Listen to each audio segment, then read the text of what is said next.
দোকানে দাঁড়াই? কোন দোকানে? ওই ওই সামনের দোকানে পাওয়া যায়? আচ্ছা, কি কোল্ড ড্রিঙ্কস? হ্যাঁ দাঁড়া গাড়ি। শনিবার দিন বেশ সকাল সকালই পৌঁছে গেছিলাম বাপের বাড়িতে। না, সকাল বলতে ঠিক দুপুরই হয়ে গেছে, বাড়ির কাজকর্ম সেরে তারপর তো যেতে হয়। তবে যাওয়ার কারণটা ছিল কি, বৌদিরা চলে যাচ্ছে দাদা বৌদি দার্জিলিং ঘুরতে। তো মা বলল আয় একবার দেখা করে যা। তার থেকেও বড় কারণ ছিল, দত্তপুকুরে আমার একটা কারণ ছিল, মানে কাজ ছিল আর কি।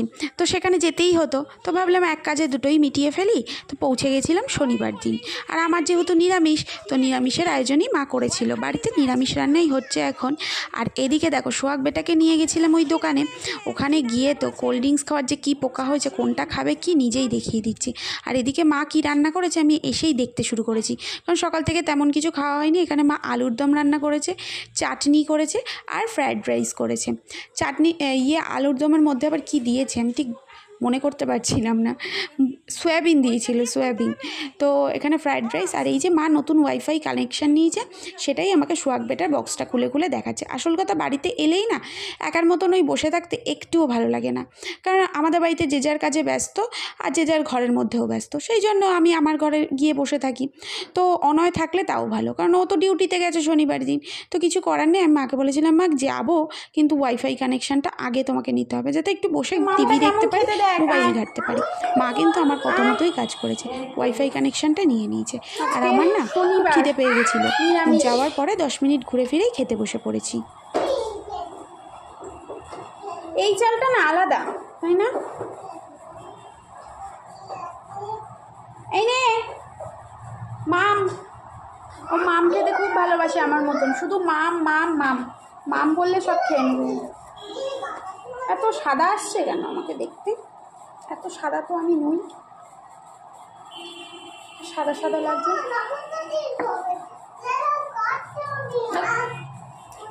এসেই জামা কাপড়ও খুললাম মোটামুটি, হয়েছে আমি তো বুঝতে পারছি না কি আচ্ছা মোটামুটি। খিদে পেয়ে গেছে, সকাল থেকে আমি কিছু খাইনি। ওই দোকানে বলছে এটা তোর টি, বলছে হ্যাঁ। ওরম করে দেবা না ঢপ করে, বাবা আমি খেতে পারি না।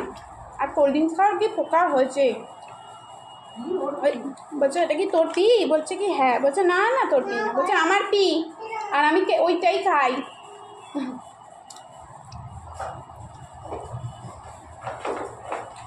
প্রচণ্ড খিদে পেয়ে গেছে।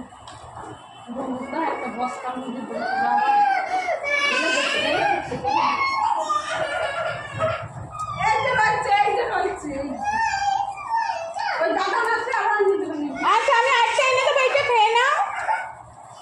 ওই জানলে তো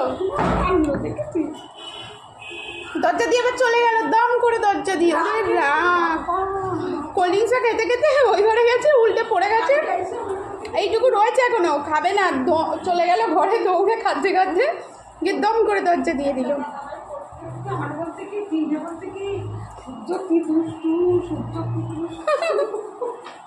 কি মিথ্যে কথা ভেবেছে বানিয়ে বাবা।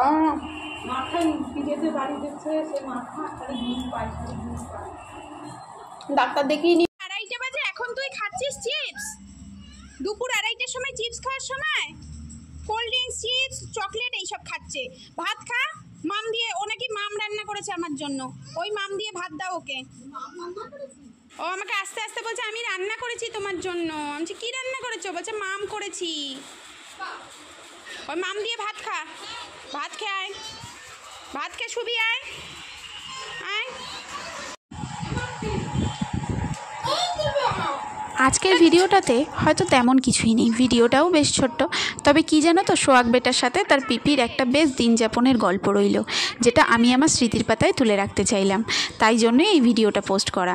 আর এখানে দেখো টিভিতে কিন্তু মায়াপুরের একটা ভ্লগ চলছে, ওর সাথে আমি মজা করছি। সারাদিন বেশ কাটিয়েছি কিন্তু আমি আর সোহাগ বেটা।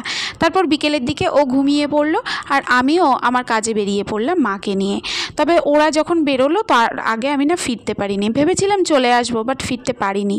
যাই হোক, দার্জিলিংয়ে বেরোনোর পরে ওরা আমাকে ফোন করেছিল ট্রেনে বসে, তো ভিডিও কলিং হলো। ও ঘুম থেকে উঠেই পিপির খোঁজ নিচ্ছিল। তো ভালোই ভালোই ঘুরে আসুক ওরা। আর এদিকে আমার কাজ সেরে ফিরতে ফিরতে বেজে গেছে, বললাম না অনেকটা লেট হয়ে গেছে, 9টা 9:30। তখন এসে আমি সন্ধ্যের খাবারটা খাবো বলে বেরিয়েছিলাম আমি আর অনয়। ও অফিস থেকে সোজা ডিরেক্টলি দত্তপুকুরে চলে এসেছিলো।